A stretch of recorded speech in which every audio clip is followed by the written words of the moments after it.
नमस्कार, मैं विशाल, एक बार फिर से आप सभी का स्वागत है। तो अब मास्टर स्ट्रोक वादी डैमेज कंट्रोल मोड में उतर आया, नए हथियार के साथ अब चौकीदारी कर रहे हैं, जिसके ऊपर आगे चर्चा करूंगा। लेकिन शर्त है कि आपको देख कर ही जाना पड़ेगा, क्योंकि मास्टर स्ट्रोक वादियों का ये जो हथियार है बहुत ही कारगर हथियार है और पहली बार ऐसा देखने को मिला है। उससे पहले 56 इंच की स्थिति क्यों ऐसी हो गई?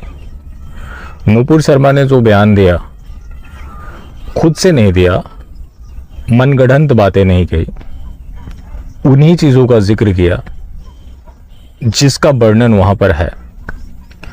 भारत सरकार सफाई देने के बजाय चाहती तो उन टैक्स का जिक्र कर सकती थी कि या तो आप इस टैक्स को हटाइए या तो हम माफी नहीं मांगेंगे। जो बातें लिखी गई है उसको बोलने में क्या समस्या है? ऐसा क्या है कि जाकिर नाइक या अन्य इस्लामिक स्कॉलर वही बात बोले तो वो अपने धार्मिक कार्य कर रहे हैं। नुपुर अगर बोल देती है, चूंकि उनका नाम नुपुर शर्मा है, तो वो अपराध माना जाएगा। और क्या चल रहा है ऐसा कि ये लोग अपने प्रवक्ताओं को बाहर करते हैं तो करते ही हैं, उन्हें फ्रिंज एलिमेंट बताते हैं। लेकिन क्या होता है कि जितना आप झुकते हैं दुनिया आपको उतनी झुकाती है। अब मेरा एग्जांपल ले लीजिए, जो ये मास्टर स्ट्रोक वादी हैं या फिर हरे टिड्डे, बहुत कोशिश किया, मैं रुका नहीं, ना मैं इनका सुना। आज भी 2-4 टकरा जाते हैं, जो कि रोज मना करता हूं कि तुम जैसे लोगों की यहां पे कोई जरूरत नहीं है। और ये लोग हैं कि मानते नहीं है। अब जो नुपुर शर्मा के केस में हुआ, भारत सरकार ने इस्लामिक देश को रिपोर्ट सौंपा कि हमने उन्हें बर्खास्त कर दिया। अब वो छोटे से देश, इतने छोटे जो कि आपके डिस्ट्रिक्ट से भी छोटे हैं।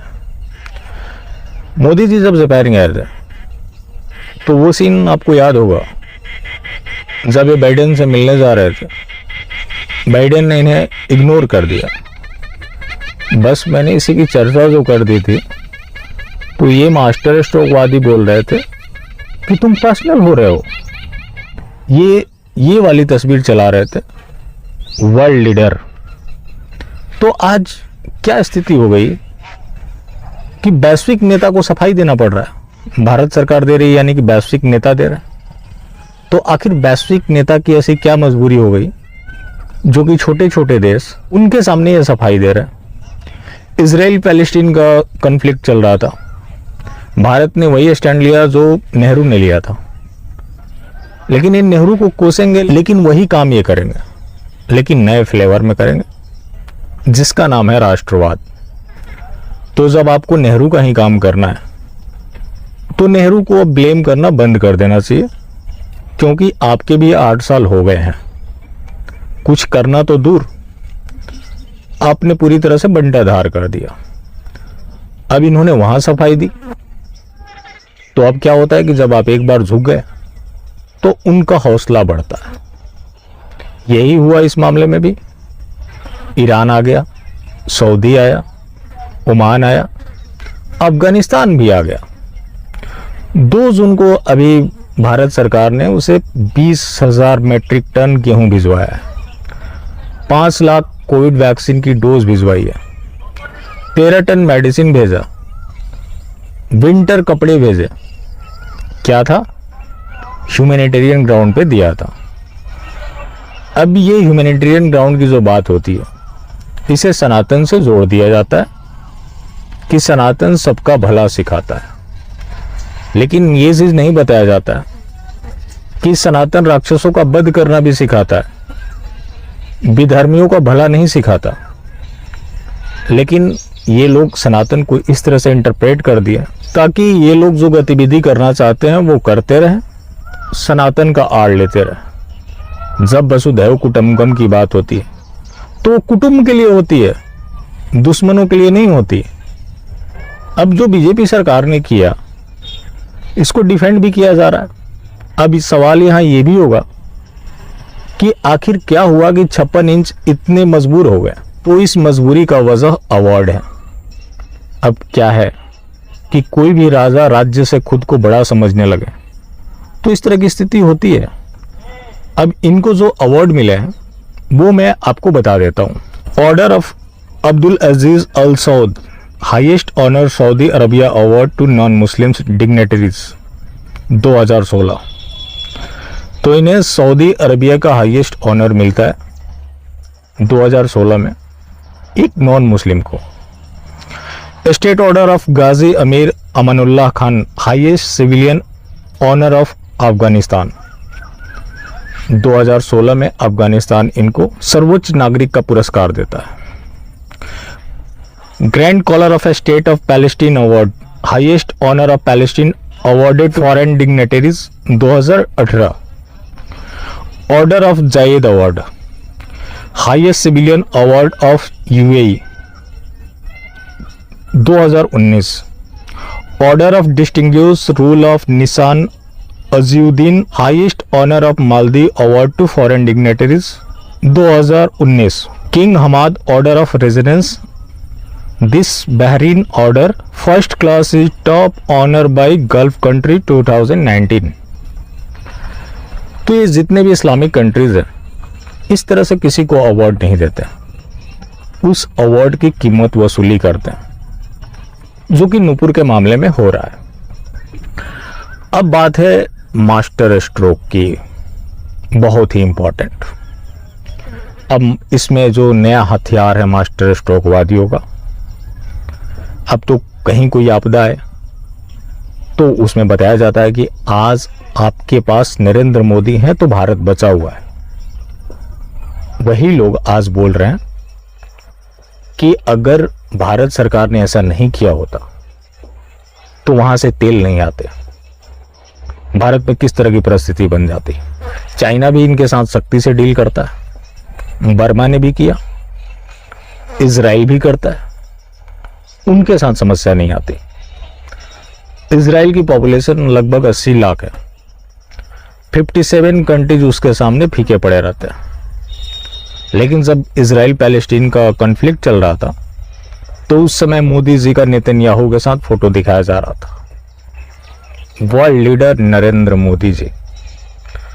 अब मेरे को तो नहीं लगता कहीं से भी कि नेतन्याहू के सामने कहीं से भी टिकते हैं, क्योंकि कौन सा ऐसा इन्होंने कड़ा फैसला लिया जिसे ये बताया जाए कि ये नेतन्याहू के समकक्ष है। लेकिन भारत मजबूत हाथों में। ये मास्टर स्ट्रोकवादी नहीं बता रहा कि आज भारत किसी भी देश के ऊपर डिपेंडेंट नहीं है। भारत कहीं और से भी तेल खरीद सकता है, लेकिन वो तेल ना बेचें तो भूखे मर जाएंगे, उनको हमसे ज़्यादा ज़रूरत है। बात कंपनी और जॉब की होती है। ऐसा नहीं होता कि सिर्फ एम्प्लॉय ही मजबूर होता है, सारे एम्प्लॉय कंपनी छोड़कर चले जाए तो कंपनी भी बैठ जाती है। तो ये लोग एक तरफा दिखा रहे हैं कि भारत को उनकी ज़रूरत है। एक मास्टर स्ट्रोकवादी जिसने लिखा, BJP is my wife, I can be offended with some decision but I will never divorce BJP. BJP इनकी पत्नी है जिसे डिवोर्स नहीं ले सकते, जैसे कि बीजेपी के साथ इनका साथ फेरा हुआ था। अब हम लोगों से भी सवाल होते हैं कि आखिर हमारे पास विकल्प क्या है। तो हम यहाँ विकल्प तलाशने देने नहीं आते, सच्चाई तो बताना ही पड़ेगा। अब बात जब सच्चाई की है तो आप में और हम में उतना ही फर्क है। आप में मतलब मास्टर स्ट्रोकवादी में, कि हम लोग उन बातों को जानते हैं जो मास्टर स्ट्रोकवादी थोड़ा बहुत जानते हैं और हम उसे पूरा जानते हैं। मैं तो यही बोल रहा हूँ कि आपकी गर्लफ्रेंड किसी और के साथ डेट कर रही है, थोड़ा बहुत आपको भी शक है कि वो किसी और के साथ डेट कर रही है, लेकिन हम जोर शोर से बता रहे हैं क्योंकि हम आपको बचाना चाहते हैं। वरना अक्सर पार्क से शुरू हुआ लव मैखाने तक पहुंच जाता है, और जब उसने धोखा देना है तो वो देगी ही, समय रहते पहचान जाए तो उसमें भलाई होती है, वरना समय और पैसा दोनों की बर्बादी होती है, जैसा कि मास्टर स्ट्रोकवादियों के साथ होने वाला है। और भी कई मास्टर स्ट्रोकवादी हैं, सबके स्क्रीनशॉट लेना भी पॉसिबल नहीं है। एक ने लिखा कि मोदी जी को राष्ट्र और नेता में एक को चुनना था, मोदी जी ने राष्ट्र को चुना। मास्टर स्ट्रोकवादी ये भी बता रहे हैं कि मोदी जी ने भारत की छवि को बचा लिया। तो ये छवि कब तक बचेगी, क्योंकि उनका ये टेस्टिंग चल रहा है। और आज जो 57 कंट्रीज की बात होती है, 1947 में 4-5 देश उनके पास थे, लेकिन आज 75 सालों में उनके पास 57 इस्लामिक कंट्रीज हैं और भारत भी उसी कतार में है। लेकिन यहाँ क्या है कि टाइम पास करना है, जितना दिन कट रहा है उतना दिन कट रहा है। मैं तो यही पूछ रहा हूँ कि उसका एंडिंग क्या है। वो तो कहीं से भी झुकने को तैयार नहीं है। एक के सामने आप झुके, 4 और आ गए। एक है बीजेपी के ही नेता है, कोई शायद ये पहलवान रहे हैं, इन्होंने लिखा कि बीजेपी ने नुपुर शर्मा और नवीन कुमार जिंदल को सस्पेंड कर दिया। अब ये बारी बाकी अन्य दलों और देशों की है कि वो देवी देवताओं के खिलाफ हो रही टिप्पणी के खिलाफ संज्ञान ले। मतलब हिंदुत्व के नाम पर ये वोट मांगेंगे, हिंदू के नाम पर इन्हें सत्ता दीजिए, लेकिन हिंदू देवी देवताओं को गाली दिया जाता है तो विपक्षी दल समझे इनको सिर्फ सत्ता चाहिए, ये सत्ता के लिए कुछ भी करेंगे। आप इन्हें सत्ता दे दीजिए और आराम से कंबल ओढ़कर सो जाइए, यही इनका फंडा चलता है। आप बीजेपी का हार्डकोर समर्थक है, हो सकता है कि आप पदाधिकारी भी हों, कोई आप सवाल उठा दीजिए, आपको तुरंत कांग्रेसी घोषित कर दिया जाएगा। तो एक और हैं Arun Yadav, Haryana BJP IT cell के हेड हैं। इन्होंने कहा कि एक बात ध्यान रखिएगा, राहुल खान, ममता बहनों के जरूद्दीन ये हिंदुओं का भला नहीं सोच सकते। प्रधान सेवक जो भी करेंगे देश हित में करेंगे और सनातन धर्म की रक्षा के लिए करेंगे। तो ये प्रधान सेवक ने जो काम किया वो सनातन की रक्षा के लिए किया, जहां अपनी ही पार्टी के प्रवक्ता को बाहर का रास्ता दिखा दिया, उनका एड्रेस सार्वजनिक कर दिया गया और उनको उनके हालात पर छोड़ दिया गया। तो ये लोग इस तरह के कुतर्कों के साथ सामने आते हैं ताकि लोगों को बरगलाए, झूठ बोले। जनता को आप मूर्ख समझना बंद कर दीजिए।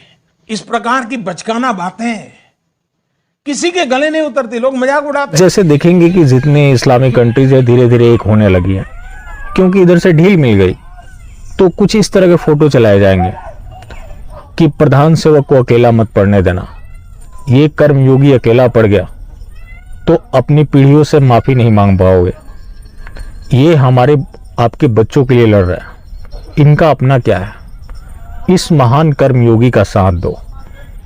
तो इस तरह से ये लोगों को ब्लैकमेल करते हैं। और ये जो इन्होंने आईटी सेल बना रखा है सिर्फ इमोशनल ब्लैकमेलिंग के लिए बना रखा है कि ये सारे काम हिंदुओं के विरुद्ध करते हैं, उसके बावजूद भी ये हिंदूवादी लोग हैं। अब एक कोई मास्टर स्ट्रोकवादी था, मेरे से पूछ रहा था कि क्या करें, हम कांग्रेस को ला दें। मैंने बोला भाई तुमको किसको वोट करना है नहीं करना भैया ये तो तुम्हारी मर्जी है, लेकिन जब बात हिंदू द्रोह की है तो कांग्रेस ने 5 हिंदू द्रोह किए तो इन्होंने 500 किए। बोलो तो भैया गिना दो। अब आप पहले से देखते आए हैं तो ये चीज आप भी अच्छे से जानते हैं कि इन्होंने हिंदुत्व की आड़ में कितना हिंदुओं का नुकसान किया, लेकिन उसके बावजूद भी ये लोग हिंदू हृदय सम्राट हैं।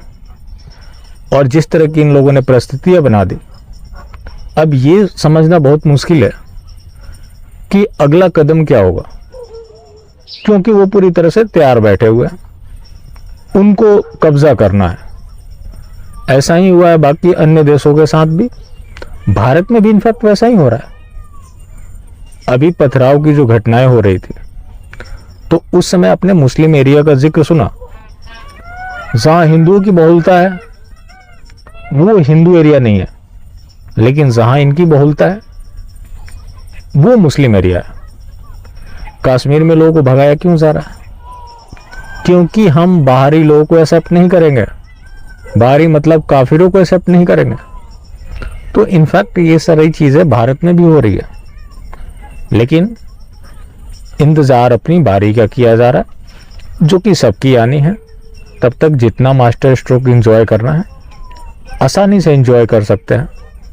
एक चीज मैं फिर से क्लियर कर दूं, सरकार नीतिगत फैसलों से चलती है। आज ये स्थिति बन गई जब हर जगह हिंदू भरे पड़े हैं। पहले सिस्टम में ये बेशक नहीं थे, मोदी सरकार ने बहुत काम किया इन्हें सिस्टम में भरने के लिए, कुछ हद तक भर भी दिया, तो आने वाले समय में जब इनके पास हर कुछ होगा तब देखेंगे कि स्थिति क्या होगी। आज तो हर चीज हिंदुओं के पास है, तो हिंदू इतना मजबूर है, जिस दिन हाथ से सब कुछ निकल चुका होगा उस दिन क्या स्थिति बनती है। बाकी जिंदा रहे तो फिर मिलेंगे, और मिलते रहेंगे तो जिंदा रहेंगे। मिलना जुलना जारी रखें, लेकिन हाँ, मास्टर स्ट्रोक वादी बिल्कुल भी ना हो।